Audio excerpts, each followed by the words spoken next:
Telugu Desam party Madakasira TDP MLA MS Raju మొదటిసారి ఎమ్మెల్యేగా గెలిచాడు. మంచి వాక్చాతుర్యం ఉంది. 2019 నుంచి 2024 దాకా వైసీపీ ప్రభుత్వం మీద పోరాటం చేసిన వాళ్ళల్లో ఎంఎస్ రాజు కూడా ఉన్నారు. సరే, యూత్ను ప్రోత్సహించే ఉద్దేశంతో ముఖ్యమంత్రి చంద్రబాబు నాయుడు ఎంఎస్ రాజుకి మడకశిరలో టికెట్ ఇవ్వడంతో పాటు అన్ని విధాలుగా సహకరించి ఎంఎస్ రాజుని అసెంబ్లీలో అడుగుపెట్టే విధంగా చేశారు. ఆయన ఈ విషయంలో మనం శంకించాల్సిన అవసరం లేదు.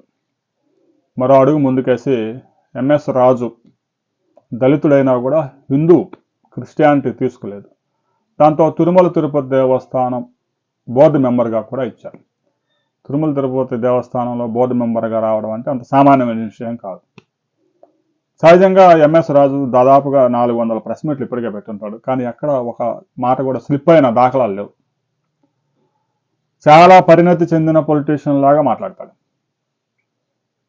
ఎక్కడ అసభ్యం కూడా ఉండదు. నేటి కాలంలో అంత మాదిరి గట్టిగా మాట్లాడే వ్యక్తుల్లో ఎంఎస్ రాజు గురించి కూడా మనం చెప్పుకోవాలి. అయితే ఎంఎస్ రాజు ఒక 3 రోజుల కిందట చేసిన వ్యాఖ్యలు అగ్నికి ఆజ్యం పోసాయి. ముఖ్యంగా బ్లూ మీడియా ఉంది కదా, ఎంఎస్ రాజు ఏం చెప్పాడు, వాళ్ళు ఏమి రాస్తున్నారో మనం పరిశీలించినట్లయితే, దళితులకు సంబంధించిన ఒక సభలో మాట్లాడుతూ దళితుల జీవితాలు మారాయి అంటే అది అంబేద్కర్ రచించిన రాజ్యాంగం వల్లే మారాయి, కానీ ఖురాన్ వల్ల, బైబిల్ వల్ల, భగవద్గీత వల్ల మారలేదు మీ జీవితాలు. అంబేద్కర్ రాజ్యాంగంలో మనకి అధికారంలోకి రావడానికి, ఎన్నికల్లో పోటీ చేయడానికి, ఉద్యోగాల్లో రిజర్వేషన్లు కల్పించడానికి రాజ్యాంగంలో పొందుపరిచి మనకు హక్కు కల్పించాడు. కాబట్టి మన జీవితాల్లో మార్పులు కనిపిస్తూ ఉన్నాయి. ఈ గ్రంథాలు, మత గ్రంథాలు ఏవైతే ఉన్నాయో వాటి వల్ల మన జీవితాల్లో మార్పు లేదు అని ఆయన చెప్పాడు. అయితే ఆయన ముడిపెట్టిన తీరు బాగాలేదు. అంబేద్కర్ రాజ్యాంగం వల్ల మీరు అంతా డెవలప్ అయ్యారు దళితులని చెప్పడం తప్పులేదు, కానీ భగవద్గీత మనకేం ఉపయోగపడలేదు, ఖురాన్ మనకేం సహాయపడలేదు, బైబిల్ మనకు అక్కరకు రాలేదు.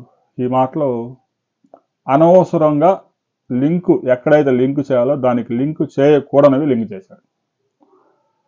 5123 సంవత్సరాలుగా ఫాలో అవుతున్న భగవద్గీత మీద ఇలాంటి వ్యాఖ్యలు చేయడం హిందూ వర్గాల్లో ఆందోళన కలిగిస్తూ ఆగ్రహానికి దారితీసింది.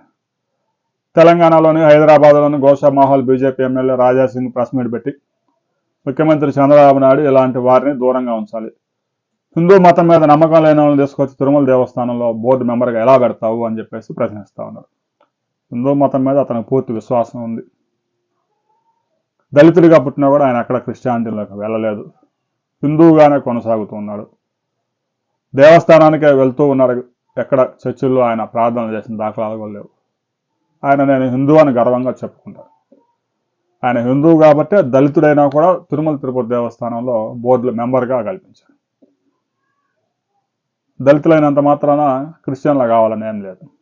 ఇక మరో బీజేపీ నేత తిరుమల తిరుపతి దేవస్థానంలో ఉన్న మెంబరు భానుప్రకాష్ కూడా ఎంఎస్ రాజు క్షమాపణలు చెప్పాలని చెప్పేసి డిమాండ్ చేస్తున్నారు. ఇక ముఖ్యమంత్రి ఇప్పటికే ఆ తిరువూరు పంచాయతీ, విజయవాడ ఎంపీ కేసినేని చిన్ని పంచాయతీ, ఆ కొలగపూడి శ్రీనివాస్ పంచాయతీతోనే తలమునకలై ఉన్నారు. మరొక వైపు లండన్ ప్రయాణాలు ఉన్నాయి. ఈ లోపుగా ఎంఎస్ రాజు వ్యవహారం వచ్చిపడింది. ఎంఎస్ రాజు చేసిన వ్యాఖ్యలు చేయాలని ఏదో భగవద్గీతను కించపరచాలని చేసిన ఉద్దేశంతో చేసిన కావు అనేది స్పష్టంగా అర్థమవుతాం. ఏదో అనుకోకుండా ఫ్లోలో చెప్పేశాడు. ఇప్పటికైనా ఎంఎస్ రాజు క్షమాపణ చెప్పడంలో తప్పలేదు. ఫ్లోలో భగవద్గీతని అంబేద్కర్ రాసిన రాజ్యాంగంతో పోల్చి భగవద్గీత మనకు ఉపయోగపడలేదు, రాజ్యాంగం ఉపయోగపడింది అని ఈ పోలిక ఏదైతే ఉందో ఆ చెర్రీ పిక్ అంటారు చూసారా, ఆ తీసుకోవడంలో కరెక్ట్గా లేదు. ఇప్పటికైనా ఎంఎస్ రాజు క్షమాపణలు చెప్పాలి. అంబేద్కర్ రాసిన రాజ్యాంగాన్ని ఎవరు మనం కించపరచడానికి వీల్లేదు. దళితుల జీవితాల్లో మార్పు రావడానికి, వాళ్ళకి రాజ్యాధికారానికి ఉపయోగపడింది.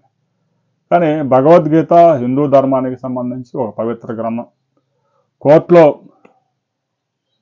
ఎవరైనా నేరస్తుల్ని, నిందితుల్ని విచారించే సమయంలో కూడా మేము భగవద్గీత మీద ప్రమాణం చేసి అంతా నిజమే చెబుతామని చెప్పిస్తాను.